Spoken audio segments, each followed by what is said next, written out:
नमस्कार, मी प्रशांत कदम. भाजपचं सरकार निवडून द्या, अयोध्येमध्ये रामलल्लाच्या दर्शनाची मोफत सुविधा उपलब्ध करून देऊ. केंद्रीय गृहमंत्री अमित शहा यांचं हे विधान मध्य प्रदेशच्या प्रचार सभेतलं आहे. कर्नाटकच्या निवडणुकीमध्ये पंतप्रधान मोदींनी विधान केलेलं होतं, मतदान करताना बजरंग बली की जय असं म्हणून करा. आणि याच दोन उदाहरणांचा दाखला देत उद्धव ठाकरेंनी काल केंद्रीय निवडणूक आयोगाला एक पत्र लिहिलेलं आहे. निवडणूक आयोगाची जी आचारसंहिता आहे त्यानुसार धर्माच्या आधारे मतं मागता येत नाहीत. मग हे जे वक्तव्य आहेत ते धर्माच्या आधारे मतं मागणं नाहीये तर दुसरं काय आहे, याबद्दल आयोगानं मार्गदर्शन करावं. अशा वक्तव्यांची सूट असेल तर मग आम्हालाही सांगा. 2024च्या निवडणुकीमध्ये मग आम्ही कुठली वक्तव्य करायची हे ठरवू, असं ठाकरेंचं म्हणणं आहे. राम मंदिराच्या उद्घाटनाची तारीख जवळ येत चाललेली आहे. लोकसभा निवडणुकांच्या आधी हा एक मोठा राजकीय अजेंडा असणार, याच्यामध्ये कुठलीही शंका नाहीये. धर्माशी जोडत मतं मागण्याची सवयच नेत्यांना होत चाललेली असताना निवडणूक आयोग मात्र याबद्दल एकदम गप्प झालेला आहे. नोटिसा फक्त विरोधी पक्षाच्याच नेत्यांना जात आहेत, असा देखील एक आरोप होताना दिसतोय. याच पार्श्वभूमीवरती खरंच निवडणूक आयोगाचा कायदा काय सांगतो, अशा वक्तव्यांचा इतिहास काय आहे आणि त्याबद्दल आयोगाची कारवाई आतापर्यंत काय सांगते, हे जाणून घेणं महत्त्वाचं आहे. धर्माच्या आधारे मतं मागितल्यानं देशात ज्या राजकीय नेत्यावर पहिल्यांदा कारवाई झाली, ज्यांचा मतदानाचा अधिकार हिरावला गेला, ते नेते होते स्वर्गीय शिवसेना प्रमुख बाळासाहेब ठाकरे. त्यामुळे देशात धर्म आणि राजकारण यांच्यातली सीमारेषा पुसट होत चाललेली असताना उद्धव ठाकरेंनीच आयोगाला पत्र लिहून त्याची आठवण करून देणं, हा पण खरं तर एक वेगळाच योगायोग म्हणावा लागेल. 1987ला मुंबईच्या विलेपार्ले मतदारसंघामध्ये विधानसभेची पोटनिवडणूक झालेली होती. त्या निवडणुकीमध्ये अपक्ष उमेदवार रमेश प्रभू यांना शिवसेनेचा पाठिंबा होता. काँग्रेसच्या प्रभाकर कुंटे यांच्याशी त्यांची लढत होती. प्रभू या निवडणुकीमध्ये विजयीही झाले, पण या निवडणुकीमध्ये बाळासाहेब ठाकरेंनी धर्माच्या आधारे मतं मागितली, आचारसंहितेचं उल्लंघन केलं, असा आरोप करत कुंटेंनी कोर्टामध्ये आणि निवडणूक आयोगात धाव घेतली. त्याबद्दल 7 एप्रिल 1989 मध्ये मुंबई हायकोर्टानं प्रभू आणि बाळासाहेब ठाकरेंना दोषी ठरवलं. तसंच विलेपार्ले पोटनिवडणूकचा निकाल रद्दही केला. नंतर सुप्रीम कोर्टानं सुद्धा हा निकाल जो आहे तो 1995 मध्ये कायम ठेवला. बाळासाहेब ठाकरेंचा मतदानाचा अधिकार 1985 ते 2001 असा 6 वर्षांसाठी हिरावला गेला होता. बाळासाहेब ठाकरे काय म्हणाले होते त्यावेळी, त्या 3-4 भाषणांचे दाखले कोर्टात सादर करण्यात आलेले होते. त्यातली काही वक्तव्ये जी आहेत ती थेट मुस्लिम समाजाच्या विरोधातली होती.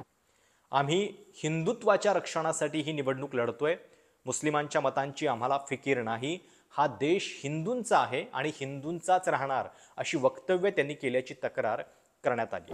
सोबत सभेच्या स्थळी गर्व से कहो हम हिंदू हेचे बॅनर्स लावलेले होते, हे देखील नमूद करण्यात आलेलं होतं. या सगळ्याच्या आधारे कोर्टानं आणि आयोगानं ही कारवाई केली. अगदी पोटनिवडणुकीचा निकालही रद्द करण्यापर्यंत पाऊल टाकण्यात आलेलं होतं. देशातल्या व्यवस्था त्यावेळी किती मजबूत होत्या हे पण दिसतं. आता आयोगाकडून केवळ नोटिसा पाठवल्या जात आहेत, त्यातही अनेकदा सत्ताधारी नेत्यांच्याकडे दुर्लक्ष आणि विरोधी पक्षनेत्यांनाच अधिक जाब, नोटिसा, असा देखील आरोप होताना दिसतोय. धर्माच्या आधारे मतं मागणं हे आचारसंहितेत बसत नाही. देशातल्या निवडणुका 1951च्या पीपल्स रिप्रेझेंटेटिव्ह ॲक्टनुसार पार पडत असतात. निवडणुकीतले गैरप्रकार रोखण्यासाठी या कायद्यातल्या कलम 7 मध्ये अशा गैरप्रकारांची 2 भागामध्ये विभागणी आहे. एक म्हणजे निवडणूक जिंकण्यासाठी भ्रष्ट मार्गाचा अवलंब आणि निवडणूक नियमांचं उल्लंघन. या दोन्हीमधला प्रमुख फरक हा आहे की भ्रष्ट मार्गांचा अवलंब केल्याप्रकरणी जी याचिका असते ती निवडणूक पूर्ण झाल्यानंतर करता येते, तर दुसऱ्या प्रकारामध्ये निवडणूक सुरू असतानाही त्याबद्दल आयोगाकडे दाद मागता येते. दुसरा फरक म्हणजे निवडणूक जिंकण्यासाठी भ्रष्ट मार्गांचा जर कोणी अवलंब केला तर त्याच्याबद्दल शिक्षा काय होते, तर मतदानाचा अधिकार काढून घेतला जातो. कधी कधी एका ठराविक काळासाठी त्या व्यक्तीला निवडणूक लढण्यावरती बंदी सुद्धा आणली जाते. यातला जो दुसरा भाग आहे निवडणूक नियमांचं उल्लंघन करण्याचा, त्या बाबतीत तर तुरुंगवासाच्या शिक्षेची तरतूद आहे. किती, तर जास्तीत जास्त 3 वर्षांची शिक्षा यामध्ये होत असते. धर्म, जात, एक ठराविक भाषा यांच्या नावावर मतं मागणं हे भ्रष्ट मार्गांचा अवलंब या कॅटेगरीत येतं, तर दोन समुदायांच्या मध्ये तेढ निर्माण करणारी वक्तव्य हे अधिक गंभीर मानलं जातं आणि या बाबतीत सुप्रीम कोर्टाच्या ज्या गाईडलाईन्स आहेत त्या महाराष्ट्राच्याच रमेश प्रभू निवडणूक निकालातल्या आहेत, म्हणजे बाळासाहेब ठाकरेंच्या भाषणावरून दिलेल्या आहेत. त्याच्यामध्ये कोर्ट काय म्हणतं तर कुठल्याही उमेदवाराला एका विशिष्ट धर्माच्या आधारे मतं मिळाली नाही पाहिजेत आणि कुठल्याही उमेदवाराला निवडणुकीमध्ये एका विशिष्ट धर्मामुळं मतं नाकारली पण नाही गेली पाहिजेत. आता प्रश्न आहे उद्धव ठाकरेंनी केलेल्या मागणीचा. ते आयोगाला म्हणतायत की पंतप्रधान मोदी आणि अमित शहांची वक्तव्य या नियमात बसतात की नाहीत हे आम्हाला सांगा. थेट बजरंग बलीचं नाव घेऊन मतदान करा असं म्हणणं आणि आम्हाला निवडून द्या निवडणुकीमध्ये म्हणजे रामलल्लाच्या दर्शनाची आम्ही मोफत सोय करू म्हणजे एका ठराविक धर्मालाच अपील करण्याचा हा प्रकार नाहीये का, हा उद्धव ठाकरेंचा सवाल आहे. हे उल्लंघन वाटत नसेल तर मग आम्हालाही अशा प्रकारच्या वक्तव्यांची मुभा आहे का हे स्पष्ट करा असं देखील ते आयोगाला म्हणतायत. आता मोफत रामलल्ला दर्शन घडवायचं असेल तर ते केवळ मध्य प्रदेशच्याच जनतेसाठी का, देशासाठी का नाही, केवळ तिथं निवडणुका आहेत म्हणून त्यांना हे आमिष दाखवलं जाते का, आणि मध्य प्रदेशामध्ये जर भाजपचं सरकार नाही आलं तर मग हे मोफत दर्शन थांबणार आहे का, हा देखील सवाल जो आहे तो शिवसेना उपस्थित करते. रामलल्लाच्या दर्शनाची सुविधा केवळ एका दिवसासाठी नको तर नंतर सुद्धा जर कुणाला जावंसं वाटलं तर त्यांना सुद्धा न्या असं सुद्धा काल उद्धव ठाकरेंनी म्हटलेलं आहे. आता विशेष म्हणजे या बाबतीत दोन्ही ठाकरेंचे, राज आणि उद्धव यांचे सूर जुळले. राज ठाकरेंनी पण या प्रश्नावर भाजपनं काय नवीन टूर अँड ट्रॅव्हल्स खातं काढलेलं आहे का असं म्हणत काल टीका केली. मतं मागायची तर तुमच्या कामावर मागा असा देखील टोला त्यांनी भाजपला लगावला. पण प्रश्न असा आहे की निवडणूक आयोग त्याची काही दखल घेणार का? राम मंदिराच्या उद्घाटनाची तारीख जवळ येत चाललेली आहे. 2024च्या लोकसभा निवडणुकीमध्ये हा महत्त्वाचा मुद्दा असणार याच्यामध्ये तिळमात्र शंका नाहीये आणि त्या पार्श्वभूमीवरती भविष्यात सुद्धा याबाबत काही विधानं होण्याची शक्यता नाकारता येत नाही. पण निवडणूक आयोगाचा गेल्या काही वर्षातला जर इतिहास बघितला तर कारवाई होईल का हा प्रश्नच आहे. कारण भाजप नेत्यांच्या बाबत आयोगाची जी मोठी कारवाई झाली ती शेवटची होती 2014 मध्ये. तेव्हा केंद्रामध्ये त्यांची सत्ता येणं बाकी होतं. यूपीतल्या मुझफ्फरनगर दंगलीचा संदर्भ घेत अमित शहांनी ही निवडणूक बदला घेण्याची आहे, ज्यांनी जाटांची हत्या केली त्यांना धडा शिकवण्याची आहे असं एक वक्तव्य प्रचारसभेत केलेलं होतं. त्यावरून काँग्रेसनं तक्रार दाखल केली आणि मग तेव्हा निवडणूक आयोगानं दखल घेत काही काळासाठी अमित शहांच्या यूपीतल्या सभांवर ती बंदी आणलेली होती.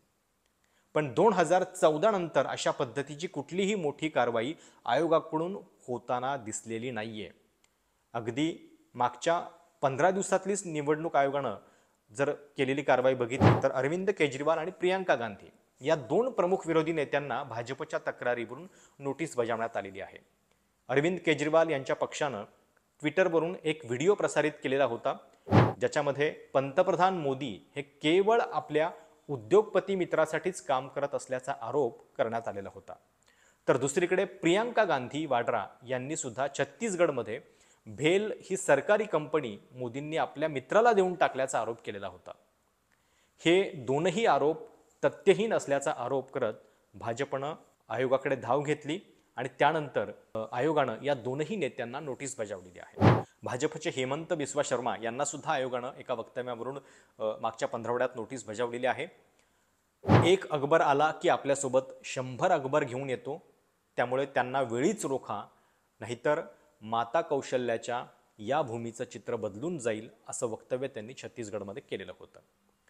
पण रामलल्लाच्या बाबत निवडणूक आयोगाच्या दारी ठाकरेंनी हे जे पत्र लिहिलेलं आहे ते याच संदर्भात आहे की अशा पद्धतीची मोफत प्रवासाची एक प्रकारे घोषणा करणं आणि ठराविकच मतदारांना आमिष दाखवणं हे धार्मिक प्रचाराच्या अंतर्गत येतं की नाही हे स्पष्ट करा असं त्यांचं निवडणूक आयोगाकडे म्हणणं आहे. दोनही ठाकरेंनी या बाबतीत प्रश्नचिन्ह उपस्थित केलेलं आहे आणि राम मंदिराचा उद्घाटनाचा काळ जो आहे तो आता अगदी एका महिन्यावरती आलेला आहे. 2024च्या आधी या सगळ्या पार्श्वभूमीवरती अजून काय वक्तव्य होत आहेत हे बघावं लागेल. पण एकेकाळी ज्या बाळासाहेब ठाकरेंना धार्मिक प्रचारावरून कारवाई करण्यात आलेली होती, त्यांचा मतदानाचा अधिकार हिरावला गेलेला होता, त्यांच्याच पुत्रानं उद्धव ठाकरेंनी आता निवडणूक आयोगाकडे हे पत्र लिहिलेलं आहे. भाजप अर्थात त्यांच्या पद्धतीनं याला प्रत्युत्तर देते. काँग्रेसप्रमाणेच आता ठाकरेंना सुद्धा अयोध्या दर्शन खुपतंय का, हा भाजपचा त्या संदर्भातला सवाल आहे. पण निवडणूक आयोग आणि एकूणच सुप्रीम कोर्ट धार्मिक भावनेवरती तुम्हाला मतं मागता येत नाहीत असं म्हणत असताना ही अशा पद्धतीच्या वक्तव्यांची सूट सवलत का दिली जाते, हा प्रश्न या ठिकाणी उपस्थित होताना दिसतोय. बघावं लागेल आयोग याची काही दखल घेत आहे का. हा व्हिडिओ तुम्हाला कसा वाटला, तुमच्या काही कमेंट्स असतील तर त्या आवर्जून कळवा. चॅनल सबस्क्राईब करायला देखील विसरू नका. धन्यवाद.